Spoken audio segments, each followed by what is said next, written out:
சத்யவதி வாழ்க வாழ்க இரு வாழ்க.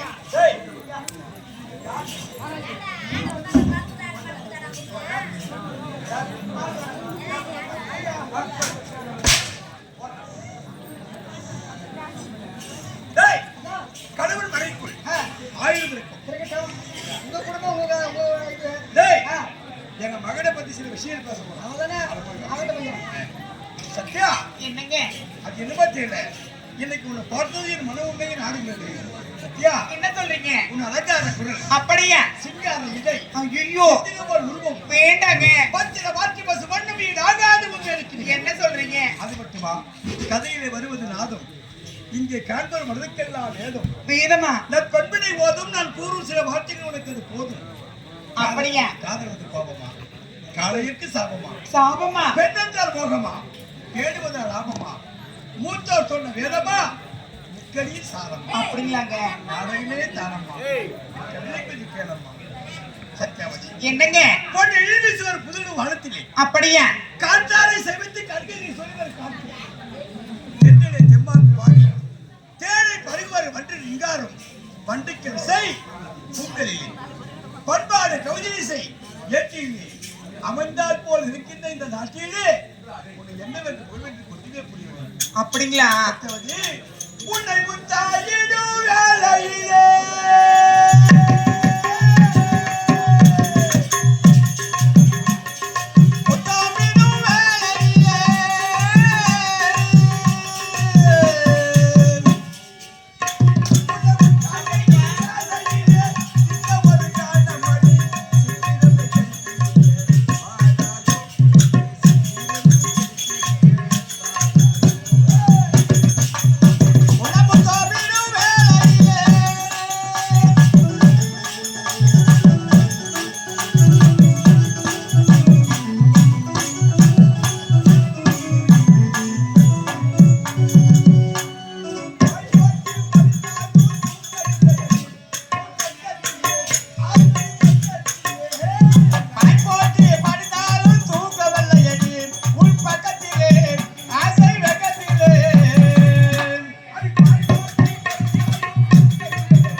மனதுக்குள்ளே வைத்துக்கொண்டு சொல்லலாமா சொல்லக்கூடாது என்று மனதுக்குள்ளே கொஞ்சம் இருப்பார்கள். உன் அகத்தை அழகு முகத்திலே தெரியல. என்ன சொல்றீங்க? என்னங்க மாமா, இதற்கு நீங்க இருந்தாலும் உங்களை மறந்திருப்பேன். நீங்களாக இருந்தார் எப்படி மறப்பது? தெரியுமா என்னங்க, உங்களை பார்க்கும்போது எப்படி இருக்கு தெரியுமா மாமா? என்ன நினைச்சு நீ என்ன நினைச்சு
நம் மூத்த மகன் தத்துவன் நம்மளோடு இருக்கிறார்.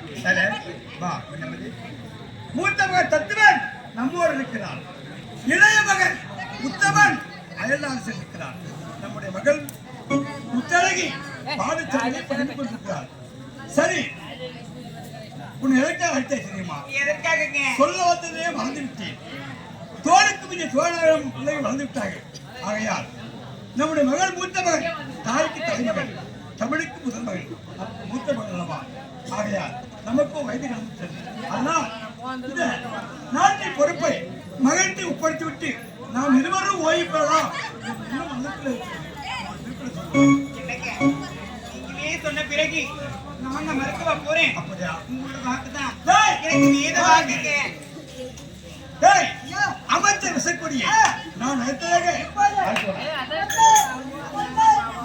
மன்னர்களே, விசைக்கூடிய வாழ்க்கை மன்னார் அமைச்சர் விசைக்கூடிய மன்னார்களே, வாழ்க வாழ்க, ஆ, நீடூடி வாழ்க. அடுத்த காரணம் அமைச்சர்களே, நாடியர் மனைவியை இருவரும் சேர்த்து ஒரு முடிவு செய்திருக்கிறோம். எங்கள் இருவருக்கும் வயது கடந்து விட்டது. உண்மைதான். ஆகையால் என் மூத்த மகன் தத்துவரை அழைத்து இந்த நாட்டின் பொறுப்பை அமர்த்தி ஒப்படைக்கலாம் என்ற எண்ணம் மனதுக்குள் வந்துவிட்டது. அதனால் ஆ, எந்த குறையுமே கிடையாது. மன்னர் வார்த்தைக்கு மறு வார்த்தை கிடையாது. மன்னர் வார்த்தைக்கு மறு வார்த்தை கிடையாது. அமைச்சர் விசைக்குள்ளே மன்னர் நாளை வருகின்ற வெள்ளிக்கிழமை சித்ரா பௌர்ணமி என்று என் மகன் மூத்த மகனுக்கு தத்துவனுக்கு மணி சூட்டுகிறார். ஆகையால் அதற்கு வேண்டிய ஏற்பாடுகள் தயாராக அப்படியா? இந்த விஷயம் உனக்கும் எனக்கும் என் மனைவிக்கு தான் தெரியும். என் மகனுக்கு ஒரு இன்பம் ஆமா. டேய், நான் என்ன சொல்றேன்னா, என் கணவர் எது சொல்றாரோ அதுதான் எனக்கு வேத வாக்கு. அதான் என்ன சொல்றேன்னா, அவங்க சொல்றதெல்லாம் தட்டாம செஞ்சு முடிச்சிடு. டேய், சரி, அதாவது அவனி 56 தேசத்து மன்னருக்கு இந்த விஷயம் சொல்ல வேண்டும். ஆமா ஆமா, மணி சுட்டி உள்ளவை தெரிவிக்கிறது. முக்கியமாக நம் நாட்டில் வாழக்கூடிய சத்திய நாட்டில் வாழக்கூடிய குடிமக்கள் அனைவரும் திரளாக வந்து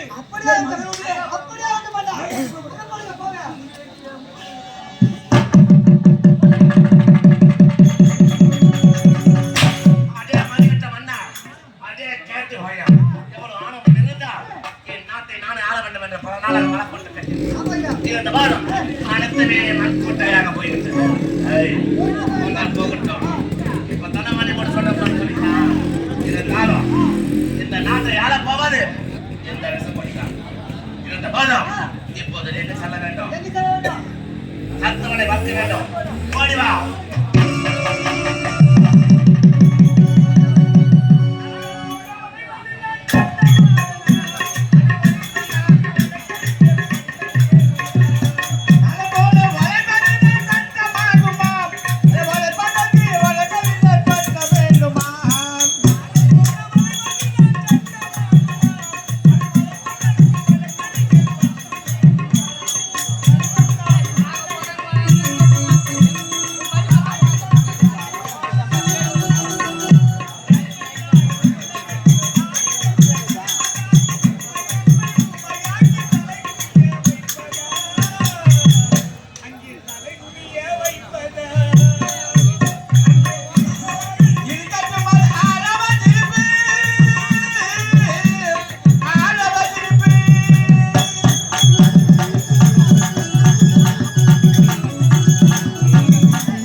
இந்த சத்தியவதி நாட்டில் சத்தியத்திய மன்னனுக்கு சத்தியாவதி எம்மையாருக்கு மூத்த மகனாக பிறந்து தத்துவன்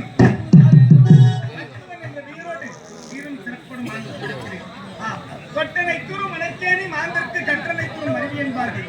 மன்னர்குடியிலே பிறந்த என்னுடைய அருமை தம்பி உத்தமன் அயல்நாட்டிலே